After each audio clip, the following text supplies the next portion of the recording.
प्रश्न में गणित कक्षा 9 अध्याय 10 व्रत के प्रश्न अब मैं आपको हल करवा रहा हूँ। इसमें से 5 अंक के प्रश्न आएंगे, 1 अंक का 2 प्रश्न आएगा, 3 अंक का 1 प्रश्न आएगा। इस प्रकार कुल 5 अंक के प्रश्न आएंगे। देखो बच्चों, ये 3 बिंदु हैं ए बी और सी। ठीक है। अब इन 3 बिंदुओं से, जो कि एक रेखा में नहीं, तीनों बिंदु एक रेखा में नहीं है, तो इन तीनों बिंदुओं से एक और केवल एक वृत्त जाता है। मैं आपके सामने वृत्त खींच के बता रहा हूं आपको।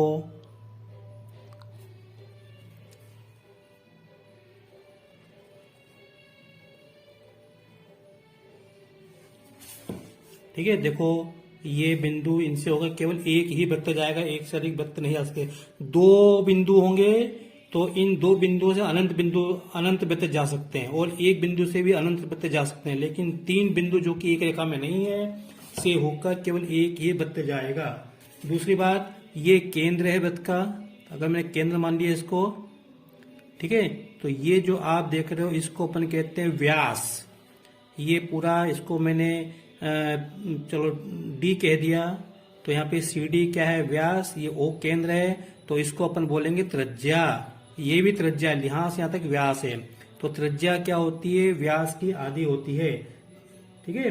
अब देखो यहाँ पे जो वृत्त का केंद्र है, वृत्त का केंद्र कहाँ है, वृत्त के अंदर स्थित होता है। अगर मान लो इस वृत्त में जितने, ये इसकी त्रिज्या है, इस वृत्त में जितने भी बिंदु हैं उनकी इस केंद्र से दूरी त्रिज्या से कम होगी। अगर कोई बिंदु वृत्त के बाहर है तो उसके केंद्र से दूरी त्रिज्या से अधिक होगी यहाँ पे।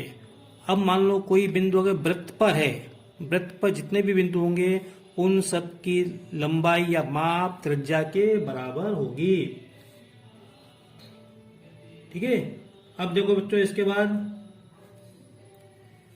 ये व्यास है, ये व्यास के सिरे हैं, तो इसको अपन क्या बोलेंगे, अर्धचाप बोलेंगे। ये अर्धवृत्त, ये भी अर्धवृत्त है यहाँ पे। तो एक चाप अर्धवृत्त होता है जब इसके सिरे कहाँ हो, इसके सिरे कहाँ हो, व्यास के सिरे पर हो। तो अब देखो बच्चों, मैंने ये एक लाइन खींची, वृत्त के 2 बिंदुओं को मैंने मिला दिया, तो इसको मैंने ई और एफ नाम दिया।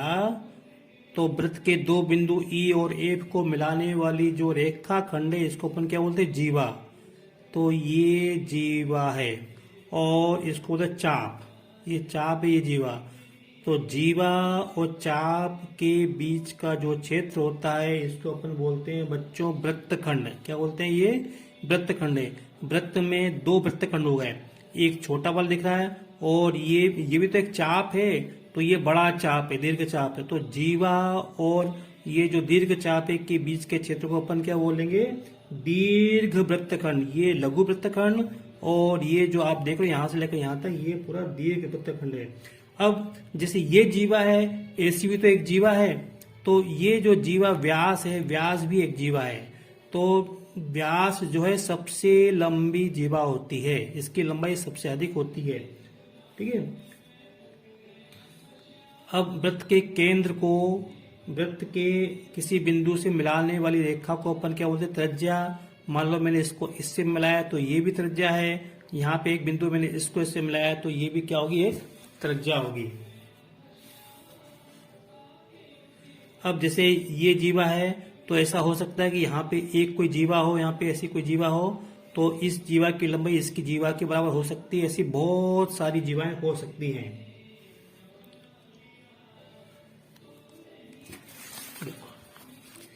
3 असमरेख बिंदुओं से जाने वाले वृत्तखंडों की संख्या क्या होगी, 3 असमरेख बिंदुओं से केवल एक ही वृत्त जाएगा, एक और केवल एक।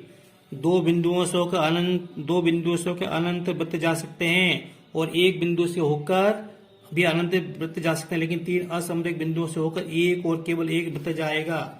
वृत्त का व्यास 8 सेंटीमीटर है, तो उसकी त्रिज्या क्या होगी, ये त्रिज्या होगी, इसकी आधी तो 4 सेंटीमीटर होगी। इसका उत्तर ब होगा। अब वृत्त का केंद्र वृत्त के अंदर, अभ्यंतर मतलब अंदर स्थित होता है। अभी समझाया मैंने आपको।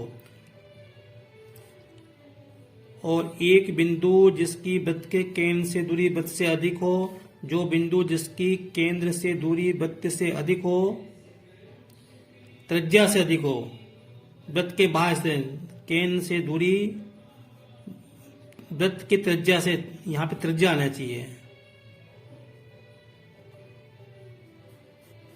एक बिंदु जिसकी वृत्त के केंद्र से दूरी त्रिज्या से अधिक हो, वो बिंदु वृत्त के बाहर होता है तो बहिर्भाग आएगा।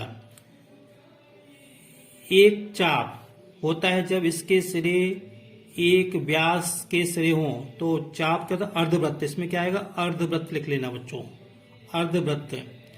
वृत्तखंड एक चाप तथा जीवा के बीच का भाग होता है।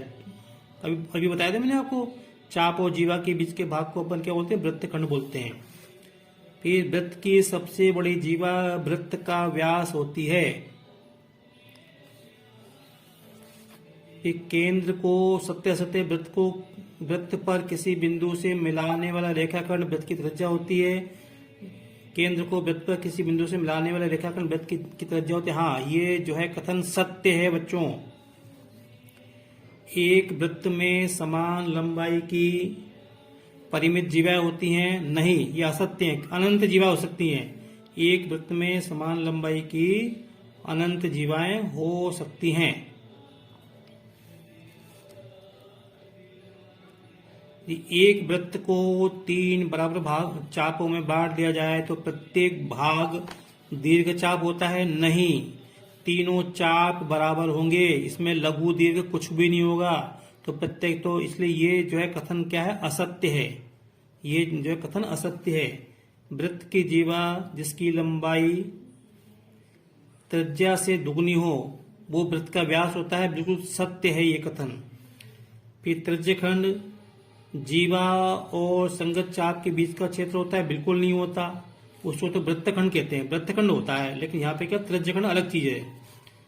वृत्त एक समतल आकृति है। बिल्कुल बच्चों, ये क्या है? वृत्त समतल आकृति है।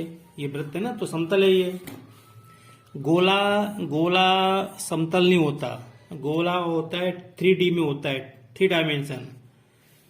एक वृत्त जिस तल पर स्थित है उसे कितने भागों में विभाजित करता है? एक वृत्त, ये वृत्त है, इस तल को 3 भागों में विभाजित करता है। एक अंदर वाला भाग, एक बाहर वाला भाग, और ये इसकी सीमा रेखा जिसको अपन परिधि बोलते हैं। तो वृत्त तल को 3 भागों में विभाजित करता है, अंदर वाला भाग, बाहर वाला भाग और ये परिधि या सीमा क्षेत्र, सीमा रेखा। तो उसे 3 भागों में विभाजित करता है। उस जीवा को जो वृत्त के केंद्र से होकर जाती है क्या कहलाती है? व्यास कहलाती है। देखो, ये जो जीवा है कहां से होकर, केंद्र से होकर जा रही है ना, तो ये व्यास है। वृत्त किसे कहते हैं? वृत्त ऐसे बिंदुओं का समूह है जो कि किसी निश्चित बिंदु से समान दूरी पर, देखो ये जो है सीमा रेखा ना, इस पे बहुत सारे बिंदु हैं। ये सभी बिंदु एक निश्चित बिंदु से समान दूरी पर हैं। ये 5 है तो ये भी 5 होगी, ये भी 5 होगी, सब 5-5 होंगे, ठीक है। फिर इसको अपन ऐसे भी बोलते हैं, एक ऐसा बिंदु इस प्रकार गमन करे कि उसकी निश्चित बिंदु से हमेशा दूरी समान रहे, उसे अपन वृत्त कहते हैं। यदि 2 वृत्त परस्पर 2 बिंदुओं पर प्रतिच्छेद करें तो उनके केंद्र उभयनिष्ठ जीवा के लंब समद्वि भाजक पर स्थित होता है अथवा नहीं? हाँ, ये जो है कथन सत्य है। देखो मैं आपको बताता हूं।